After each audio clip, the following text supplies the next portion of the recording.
Hey guys, welcome to another video from Historic Militaria. Today we're going to be looking at a pair of pretty interesting broom handles.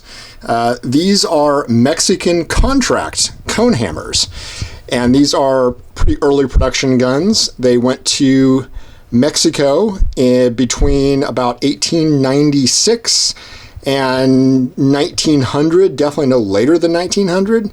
They were manufactured between 1896 and 1898 because they are what is called a cone hammer variant. And these were early guns, and the reason they're called a cone hammer is because you're looking at that hammer there, and if you look at it from this side, the hammer is actually in a cone shape on either side. So collectors just call them that, and that's the variant. There's a few different variants of hammers, and I'm sure in a future video we'll look at all the differences. They are standard guns other than being for Mexico. Nothing unusual about them. Both of these are in fairly decent shape. One thing I will say about things that go to Mexico, certainly firearms and a lot of other military equipment, it gets well used. The Mexicans do a good job using their guns and using them hard. So things that would be mint from other countries, when they come back from Mexico, they are pretty well used. This one, the grips, I don't believe are original to the gun. They're later, and somebody has done some sort of crude hand checkering on them, probably during the period of use, I'm sure. And we'll flip this guy over. And again, very standard cone hammer. You've got your pinned rear sight, and a lot of cone hammers had a 1 to 1,000 meter sight. This one is actually 100 to 500, so it's a little bit different. Really not too exciting because there were a lot of cone hammers made with this same sight at the same time. Just sort of depended on the customer and the time frame, and you will see variants in cone hammer sights. But both of them have this same sight, so they came out of the same contract.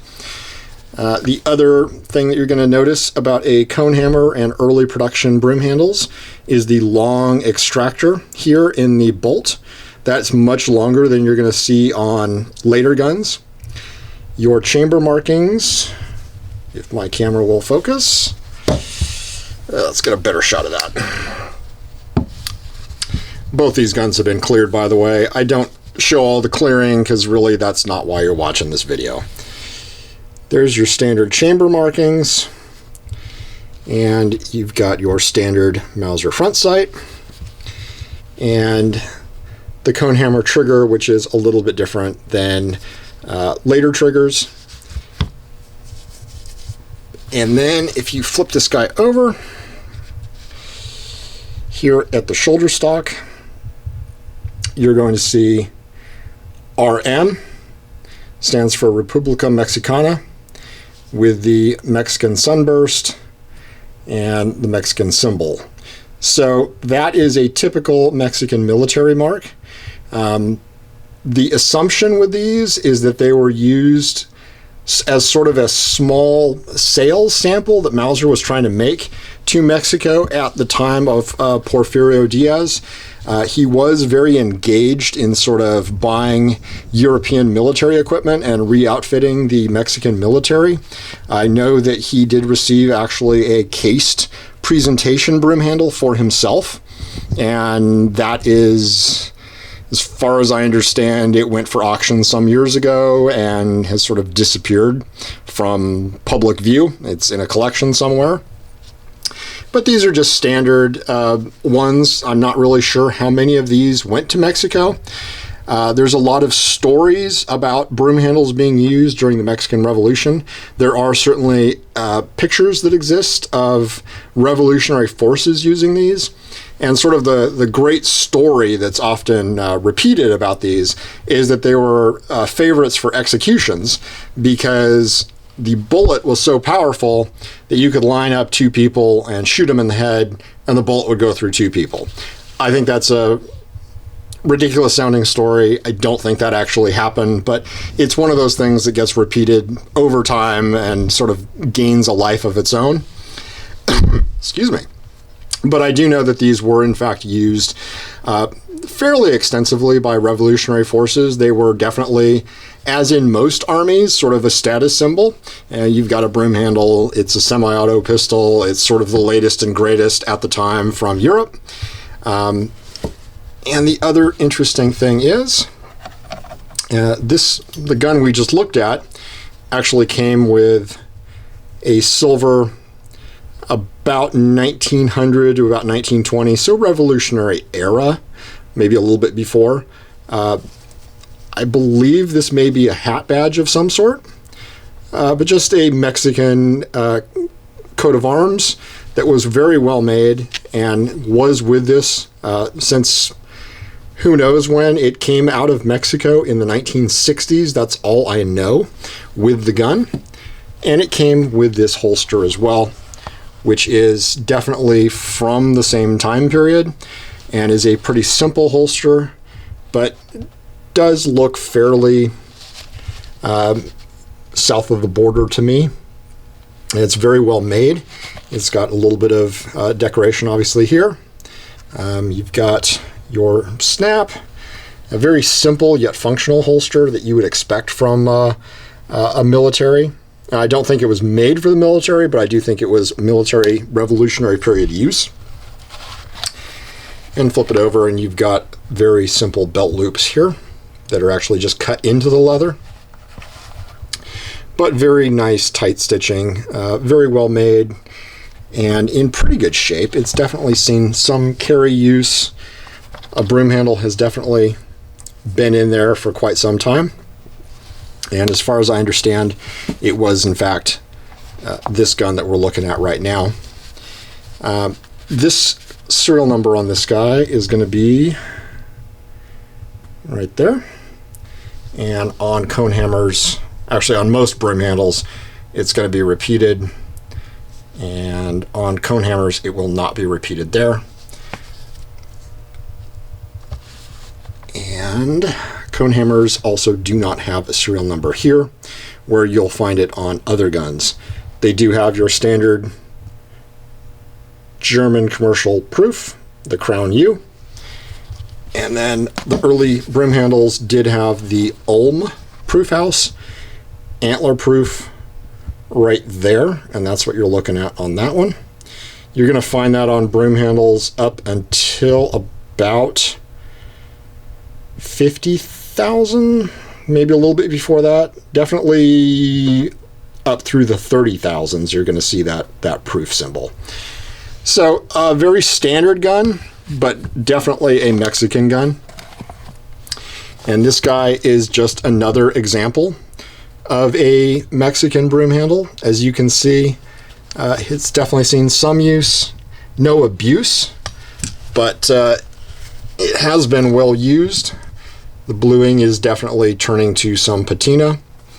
Again, your standard sight for one of these, the 100-500, long extractor, same chamber markings, and you are looking at a serial number that is pretty close to the other one, and your same markings, your Mexican Sunburst and RM. I do believe these grips are original or at least period to this gun, although I do not believe that they match. I actually have not taken the grips off of this one. Don't really have call to be pulling grips off one of these. As you can see, it's got a fair amount of carry wear, and the front sight has been modified to be higher, and it looks like a blade insert has been put into it. So that is not a standard Mauser front sight. That has definitely been modified during the time of use. I'm gonna say that looks a little bit more like a typical revolver sight that you would expect from Mexico at the time.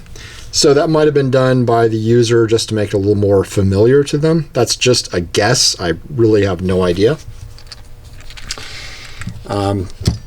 one thing about cone hammers, the safety is a little bit different than later guns. It does not have the range of motion that you're going to see on other guns. So up is going to be safe, down is going to be fire. I'm sorry, you know what? Up is fire, down is safe. And there's no markings that sort of tell you, so you just have to remember that. So cock your gun, and as you can see, the serial number is repeated on the bolt. And you've got your standard mark there. And really just a broom that really did see a lot of interesting service in a very interesting time. Sort of the end of the Old West, if you will, in that the Mexican Revolution was kind of the last chaotic thing that happened in the western part of North America. A lot of fighting, a lot of battles, a lot of adventure, Pancho Villa running around and everything. It sort of elicits that kind of memory. Everyone thinks of Colt single actions during that time period and Mauser bolt action rifles, but in fact, Mauser broomhandles and even Lugers did show up during that time period. And it's unusual to see a nice pair of these that are well marked and well documented. It seems like a lot of them were actually surplused out at some point, and they were, to make them more appealable to sell, they were actually reblued, and a lot of the markings were buffed off the rear. When they were reblued, they were heavily buffed to make them look better because they were, pretty pitted and had seen a lot of service. So to find a couple that are original blue, not really modified other than, wrong grips, it's pretty unusual and something that is very interesting. Where these guns have been, I really couldn't tell you. I do believe they saw revolutionary service, though, because most European guns did see revolutionary service, whether they fought on the side of the Federales or Pancho Villa or Zapata or the Constitutionalist Army, who knows? But it's one of those things that you can sort of sit around and wonder where these were and just enjoy some history. So I hope you've enjoyed taking a closer look at a couple of rare broom handles with their associated holster and Mexican coat of arms. We'll be doing more broom handles and other firearms and helmets and everything in between shortly. Thanks for watching, and please do like and subscribe.